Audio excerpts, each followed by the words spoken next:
Olá, internautas, estamos mais um programa Quadrinhos para Quadrados Redondos.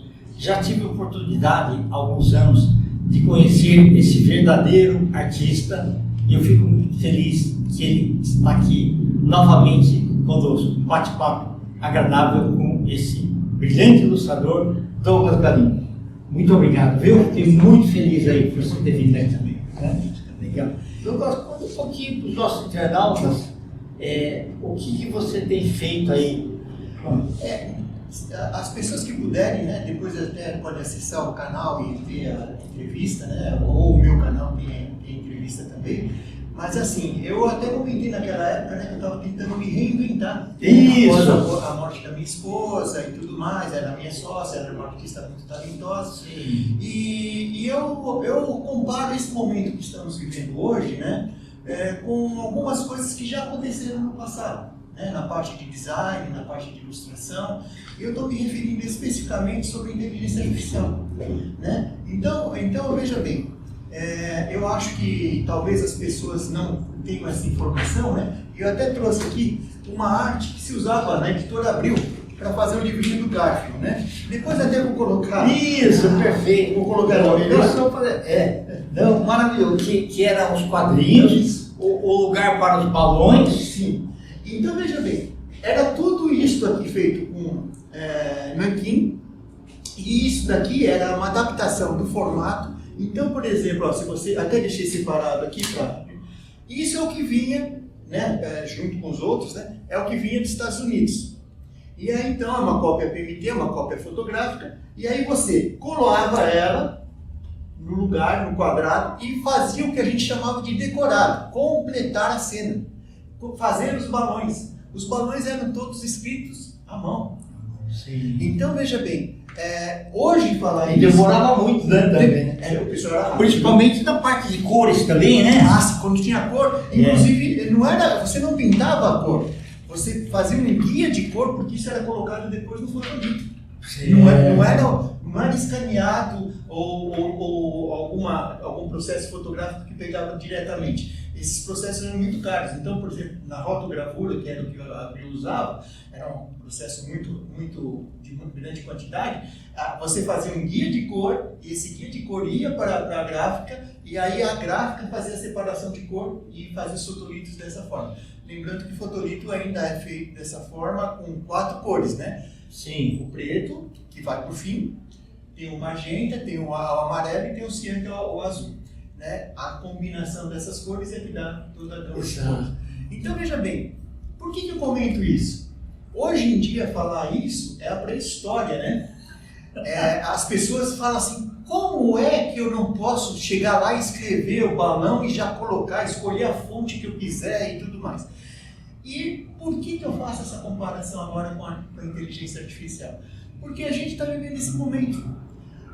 Quando, por exemplo, o pessoal que fazia tudo dessa forma e entrou o computador na década de 90, eu ainda tenho amigos que até hoje não usam o computador, sentaram comigo, ficaram um mês para aprender o computador e uma semana depois não lembrava nem como ligar o computador. Certo. Então, veja bem, tem pessoas que não vão se adaptar à nova tecnologia e tem pessoas que vão aproveitar dessa tecnologia. Vivemos um momento hoje de muita confusão. Quer ver uma coisa interessante? O criador da Walking Dead, o Kirkman, ele hoje é gerente operacional da Dynamite, que é uma editora grande de quadrinhos dos Estados Unidos. E ele é totalmente contra a inteligência artificial. Ele acha que é uma coisa que só pega e faz uma coletânea de tudo que existe e usa sem direitos autorais. A gente tem esse tipo de pensamento. E tem o pensamento da... Mas ele veio para ficar. Né? Você tocou no ponto-chave. Não adianta eu não gostar ou eu gostar, porque isso não vai mudar que ele veio. Exatamente. Então eu tenho que tentar me adaptar. Eu tenho que tentar manter alguma coisa que é talento, que é pessoal, que é minha marca, em cima de alguma coisa que não vai ter volta. Que nem, eu não vou chegar para uma editora agora e falar assim, olha, eu não quero que você faça um processo digital, eu quero que você faça tudo manualmente. Não vai acontecer. Eu tenho prancheta em casa e o tanquinho, mas...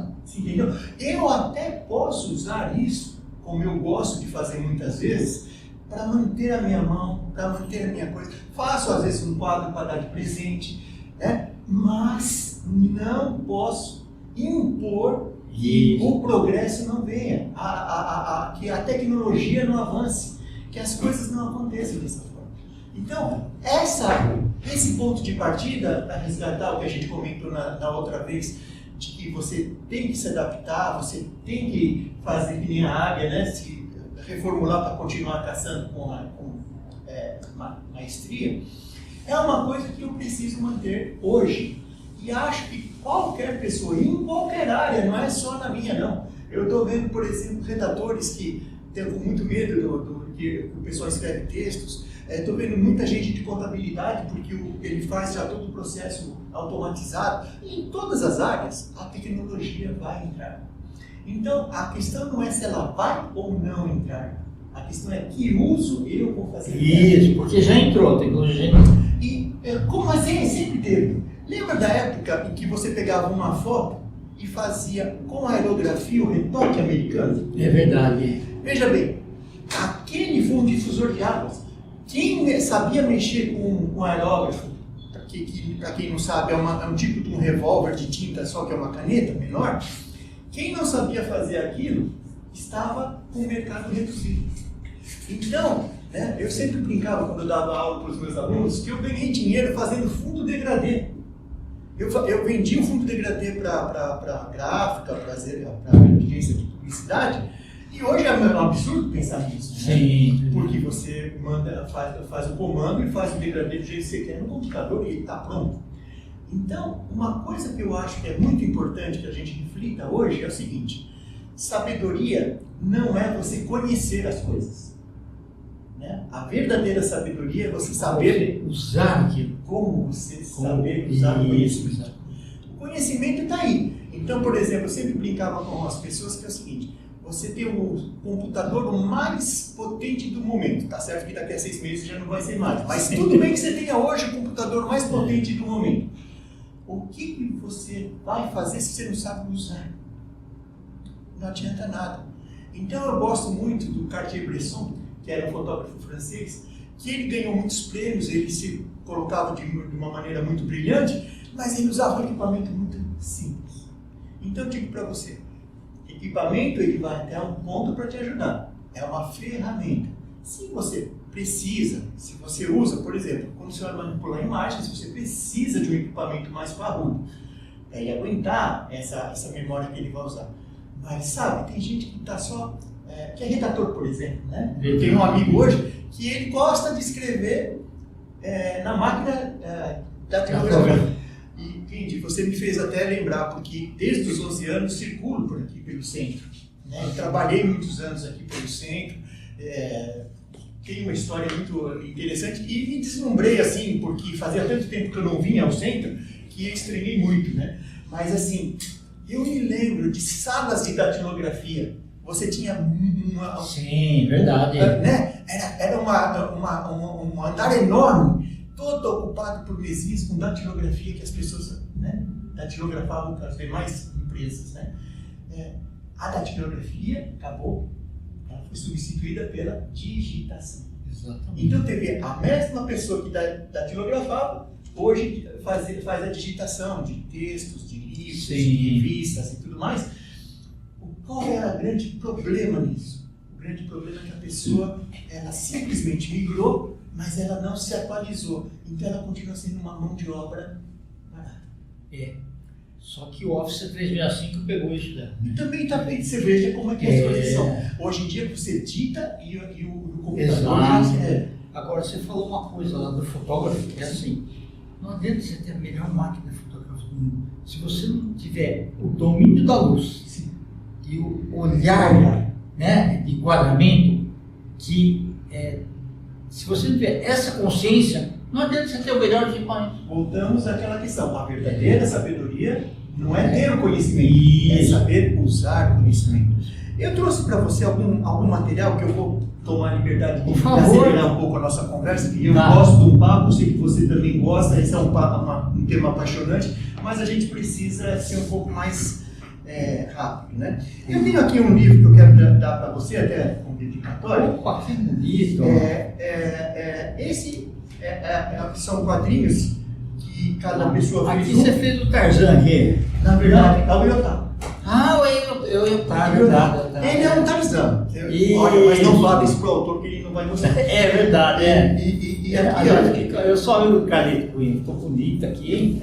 Essa parte da coisa minha, e aqui eu fiz as aberturas de capítulo, tá vendo? Ah, ok, maravilhoso. Então, foi um trabalho que foi muito interessante, né? O Carlito é uma pessoa que eu conheci através da Tereza, né? Depois da morte dela, porque eles tiveram contato lá no Abril. Entendi. E a gente fez esse projeto, fluiu muito bem, foi muito gostoso. E eu tô querendo, eu acho que é um livro que eu gostei, eu quero trazer para você dar uma lida. Tem muito bom, sem dúvida.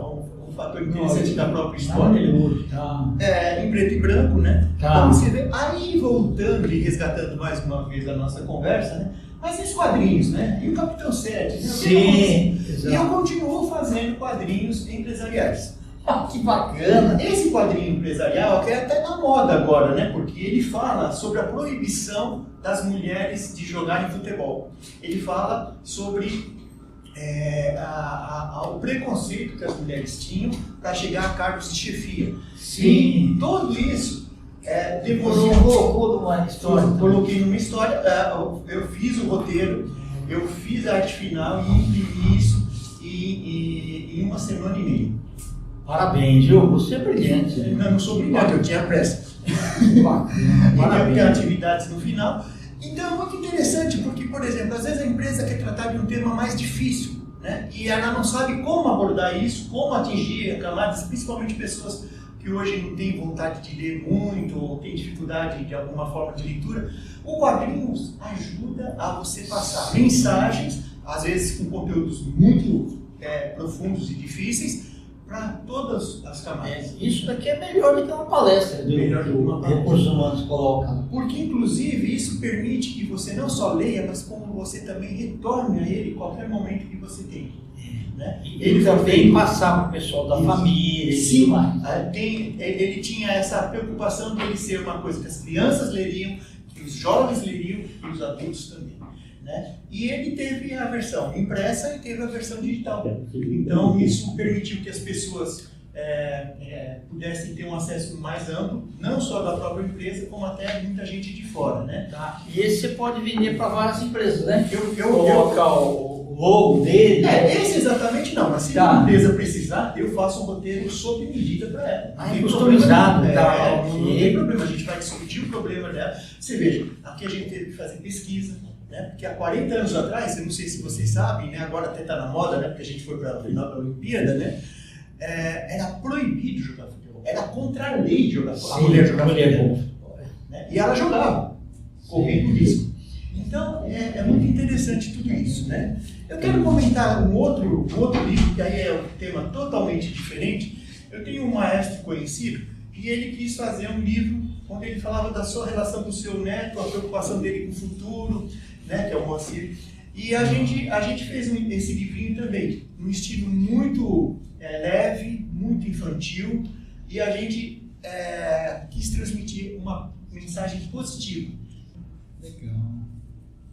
Tem até uma musiquinha aqui, ó. Tem a musiquinha, e ele, inclusive, no site você ouve a musiquinha, né? Que é a mesma coisa do que a história da barata verdadeira. Sim. Você se lembra? Isso aqui é seu, isso aqui eu posso tirar. Você se lembra daquela musiquinha da barata? A barata diz que tem. Sim. A mentira da barata. Lembro. Em cima dessa barata, que era uma mentirosa, a gente fez uma história da barata que virou uma barata que diz a verdade. Nossa, você fez uma barata bonita, hein? Obrigado, né? Porque foi um desafio, né? Porque barata normalmente é um bichinho meio que as pessoas não gostam muito, né? E aqui também tem uma grande vantagem. Se você ver aqui no final, ó, se você clicar no QR Code, você ouve a musiquinha. Tem um videoclipe da musiquinha, tem libras inclusive, e você pode acompanhar a música. Como que a gente um dia ia imaginar que isso ia acontecer, né? Isso é tecnologia que nos ajuda nesse ponto. Olha, me fizeram uma proposta, inclusive esse pessoal da Veredas é muito legal, autora lá de Minas Gerais de fazer um peixinho que lembrasse a Dory. Ah, ok. Eu fiz, né, num estilo bem infantil.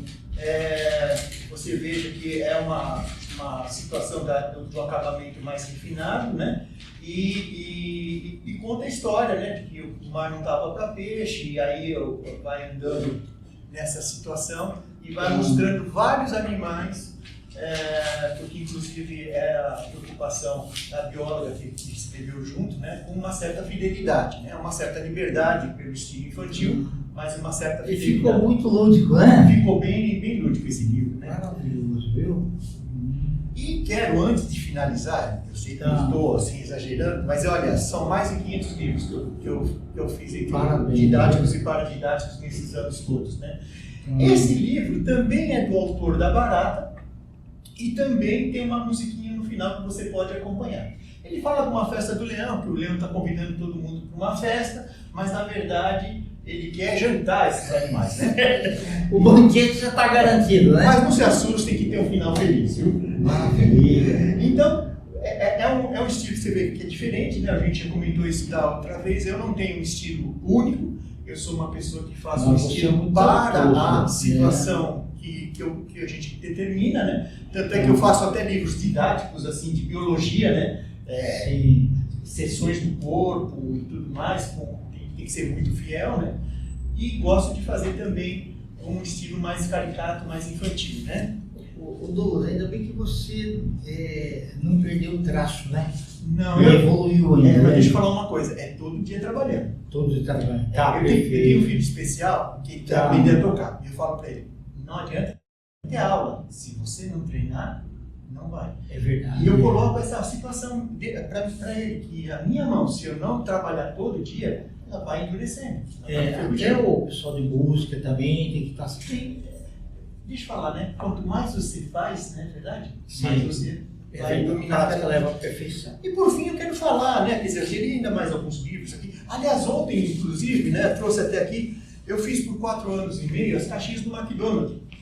Opa, parabéns! E ontem entrou em contato comigo um colecionador de McDonald's antigo, né? Porque hoje em dia nem pode mais falar da turma do Ronald, né? Você sabe que ela ficou proibida, né? Pelo politicamente correto. Porque eles defendiam a comida não boa, né? E também faziam brincadeiras não apropriadas, né? Assim, aquelas brincadeiras mais outras que se faziam no passado, que hoje em dia não permitem mais. Então eles tiraram a turma do Ronald. Mas nessa época, agora eu não sei, né? Até saiu uma caixinha lilás agora, mas a caixinha era só uma coisa vermelha e tinha um brinde lá dentro, né? Naquela ocasião, até brinquei para você que a brincadeira era de fazer os picotes, as coisas, de uma tal maneira que a pessoa pudesse brincar com a criança já na mesa e que também sustentasse o lanche sem cair, né? Imagina, você picota tudo, você põe o lanche lá, quando você pega tudo, cai tudo no chão, não dá, né? Verdade. Então, e essa pessoa entrou em contato e falou assim, deixa eu levar para a pessoa lembrar que há 4 anos, eu fiz por 4 anos e meio, né? Não me lembro, já uns 15 anos atrás, essas caixinhas até ela entrar no politicamente incorreto, né? Aí a gente acabou parando. Mas parabéns. E eu queria, por último, apresentar com carinho essa coleção, que é uma coleção que eu estou fazendo, e ela partiu de uma situação que é o seguinte, eu vejo hoje os pais com muita dificuldade de interagir com os filhos. Orientadores, educadores, às vezes um tio, um parente, que tem alguma dificuldade de interagir com a criança. Sim. E principalmente, né, até eu ouvi aqui recentemente, da questão de cuidar do corpo, da alma e do espírito, né? E é interessante porque a gente está cuidando muito pouco do espírito. E está passando muito pouco essa informação para as crianças. Eu conheço pais que levam as crianças logo cedo para as atividades dela, ela passa o dia todo cheia de atividades, gostam de voltar no final do dia, pegar ela já dormindo, para pôr na cama e no dia seguinte fazer tudo de novo. Porque tem uma dificuldade, às vezes, de entender o que é realmente ser um pai, ser um orientador, ser um responsável. E nessa situação eu estou tentando ajudar as pessoas a terem um pouco de facilidade. Qual é o intuito dessa coleção? A primeira situação é que a criança ouça a história. Então ela tem uma sugestão da história para o adulto se orientar. Ele não precisa entender a história inicialmente, ele pode seguir a orientação da história. A criança depois vai pintar esse material e vai assimilando isso. Se a parceria for correta, imagina a criança pintando junto com o pai e tudo mais, e vai criar um laço. Eu fiz da moeda perdida para dizer que a pessoa pode estar perdida nesse mundo, pode não saber o seu lugar nesse mundo, mas Deus larga 99 ovelhas para ir buscar. A moeda que se perdeu é mais importante do que aquela que já está. Então, ele sempre está em busca de você. Ele sempre está no seu resgate.